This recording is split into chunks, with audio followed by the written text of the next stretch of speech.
రైతు పండించే పంటకి పెద్దగా మేము అదే పశువుల ఎరువు అంటే ఘనజీవామృతాన్ని తయారు చేస్తున్నారన్నారండి ఆయన. పొటాసు కొద్ది యూరియా తక్కువ పాడులో వేసాం, దిగుబడి బాగానే ఉందని ఆయన చెప్పాడు. కానీ మా అభిప్రాయం ఏంటంటే బాగానే ఉంటుందని ఆశాజనకంగా కనబడుతుందండి. ఇది స్వర్ణ అయితే మాకు 35 దగ్గర బాగా పండితే 40 బస్తాలు వస్తుందండి. ఇది కూడా మరి 70 బస్తాలు రీడింగ్ ఇప్పుడు మేము మా ఎదుర్కొంటే చూశారు కాబట్టి మేము మేము మేము అయితే ఒక 50 బస్తాలు జంకాడ పండించగలం. ఏ రైతున సాధ్యమే అదే చిన్నకారు సన్నకారు రైతుని పండించగలడని మా అభిప్రాయం. పంట చాలా బాగుంది. వాళ్ళు కూడా కొత్త శాంపిల్ మూలుగా అనలైజ్ చేసి మూలుగా ఎకరానికి మామూలుగా 70 బస్తాల దాకా వస్తుందని ఎస్టిమేట్ చేశారనమాట.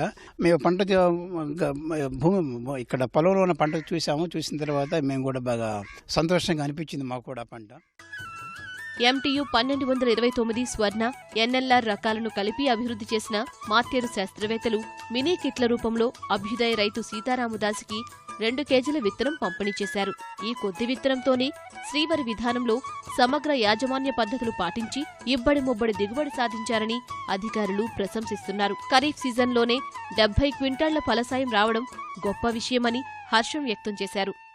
గతంలో మనకి ఈనాడు పేపర్లో కూడా వేశారు, ఏంటంటే కొత్త బంగారు లోకం రైతులకు అని చెప్పి ఏదైతే వాళ్ళు వేశారో, ఏదైతే దాసుగా చెప్పారో దాన్ని నిజం చేస్తూ ఇవాళ మనం పంట కోత ప్రయోగం చేసే ఎంతమంది మిత్రులు ఎదురుగుండా అందులో వచ్చిన ప్రతి మాట కూడా నిజం అనిపించేలాగా మనకి ఇవాళ దిగుబడి 70 బస్తాలు నమోదైంది.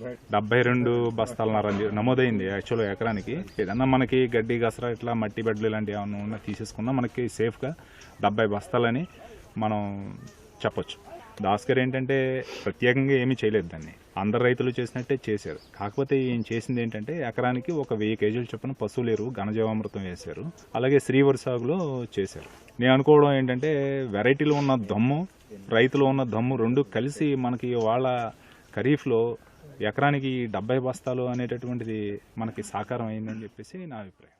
శ్రీవరి సాగు కింద ఇక్కడ ఎకరానికి 2 కేజీలు అనగా మినీ కిట్స్ చిరు సంచులు మేము వ్యవసాయ శాఖ నుంచి ఇచ్చి ఉన్నాం. దీనిలో అంటే 2 ఎకరాల మీద కూడా ఈయన కేవలం 4 కేజీలు మాత్రమే వాడి ఎకరానికి ఇప్పుడు 72.32 బస్తాలు వచ్చేటట్టుగా మేము పంట కోత ప్రయోగాల్లో కూడా ఇప్పుడు వెరిఫై చేయగా మాకు 72.32 బస్తాలు అవుతుందని మేము అంచనా వేసాము.